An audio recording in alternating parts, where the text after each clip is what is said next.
Nacional do Comércio de Bens, Serviços e Turismo, a intenção de consumo das famílias atingiu 91 pontos em janeiro, uma alta de 1,3% na comparação com o mês anterior e o maior nível desde abril de 2020. O levantamento aponta que os consumidores com renda de até 10 salários mínimos estão mais dispostos a gastar.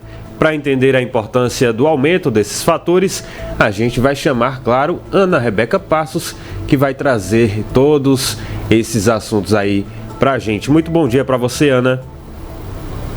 Oi, Rodrigo. Bom dia para você, bom dia para todo mundo que acompanha o Jornal da Cidade. Pois é, esse público aí, viu, de até 10 salários mínimos que estão dispostos a gastar, não é, daqui para frente. A gente vai entender um pouquinho mais essa pesquisa, não é, que foi da Confederação Nacional do Comércio de Bens, Serviços e Turismo, para entender como é que funciona e quem de fato, não é, quais são os grupos, na verdade, de fato, que querem, não é, estão dispostos a gastar a partir dos próximos meses. A gente veio conversar com a analista econômica Thaís Marina.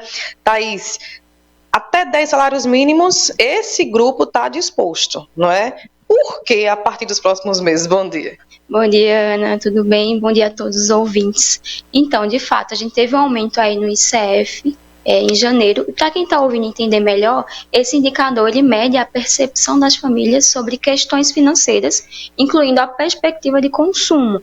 Então, inclui também renda atual, emprego, acesso ao crédito, e ele é calculado todo mês. De fato, a gente teve um aumento em janeiro, né? O ICF ele aumentou em comparação com o mês passado, 1,3%, e é interessante falar que é o maior aumento desde o começo da pandemia, em abril, e na comparação anual cresceu mais de 23%.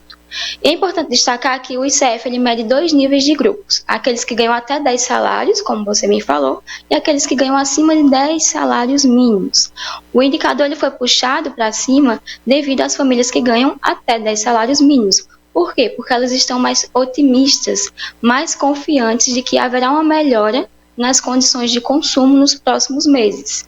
E o que explica isso? Bem, esse fator ele é muito explicado por conta da ampliação do principal programa de transferência do governo, que é o Auxílio Brasil, né, que agora se chama Bolsa Família. Tem aí um pagamento de R$600 no mínimo, até 150 por criança, né, em família. Então, quando o governo ele sinaliza que vai injetar dinheiro, vai injetar recursos no orçamento das famílias, elas ficam mais otimistas, né? Então, há um aumento aí das tendências de consumo nos próximos meses. E aí, na área de supermercado, né, que é a área de alimentos, vestuário, vocês já vão pensando nisso, né? Exatamente isso, Ana. Isso é muito bom porque aumenta, né, o crescimento econômico, movimenta a economia e as expectativas elas são muito importantes, porque, por exemplo, nesse caso, isso indica para os comerciantes de que vai haver uma melhora nas vendas, né, de que as famílias elas estão dispostas agora a gastar mais. Agora, esse pensando em gastar, né, disposto a gastar, a gente sempre reforça a questão do controle, né, que a gente não pode dizer, olha, agora eu posso, vou receber um auxílio, papapá, mas tem outras contas, tem o dia a dia, a questão da educação financeira que o brasileiro não tem, né, é manter isso em mente, né, ter um controle para continuar disposto a gastar, né. Exatamente, até porque, né, esse valor nós sabemos, ele não é um valor tão expressivo, um valor tão alto. Então você precisa realmente ali se organizar, ver quais são as suas despesas principais e não sair gastando aí à toa. Agora a gente falou de um público, né?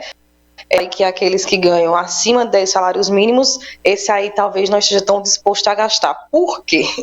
De fato, os que ganham acima de 10 salários mínimos, eles não estão tão confiantes assim, porque eles estão vendo o cenário econômico, no geral, com um olhar mais negativo. A questão de perspectiva de emprego também, eles não estão tão confiantes, e principalmente com relação ao acesso ao crédito. A gente está aí com a taxa básica de juros da economia bem elevada, isso acaba sendo referência para outras taxas como financiamentos, empréstimos, tudo que dá acesso ao crédito, e acaba fazendo com que esse grupo ele não esteja tão confiante, tão otimista, quanto aqueles grupos que vão receber aí de fato o Auxílio Brasil, o Bolsa Família, e aí eles não estão tão dispostos a gastar agora no início de 2023. Então é só observar o cenário econômico mesmo, né, Thaís, para saber de fato como reagir a ele, né? Os próximos meses eu acho que são meio incertos para algumas pessoas, né? Exato, a gente está ainda no começo aí de um novo governo, então vamos esperar as novas medidas econômicas, questão de preços, de inflação, taxa de juros, e ver como vão ficar as coisas, mas sempre tendo em mente, como você falou, o controle financeiro. também. Obrigada, Thaís Marina, ela que é analitômica. A gente fez aí, né, um levantamento e explicou basicamente a pesquisa que foi feita aí, dados divulgados pela Confederação Nacional de Comércio de Bens, Serviços e Turismo em relação à intenção de consumo das famílias. Eu volto com vocês no estúdio. Obrigado, Ana. Ana, você também está disposta a gastar? Olha, eu tô nesse grupo aí de até 10 salários mínimos, tá? Nós bom. Estamos, né? Me presta uma parte, tá? Daqui a pouco a gente conversa. Pra gastar, eu tô sempre disposta. Só falta o me faz rir. Tá certo. Obrigado, viu? Vamos pro intervalo.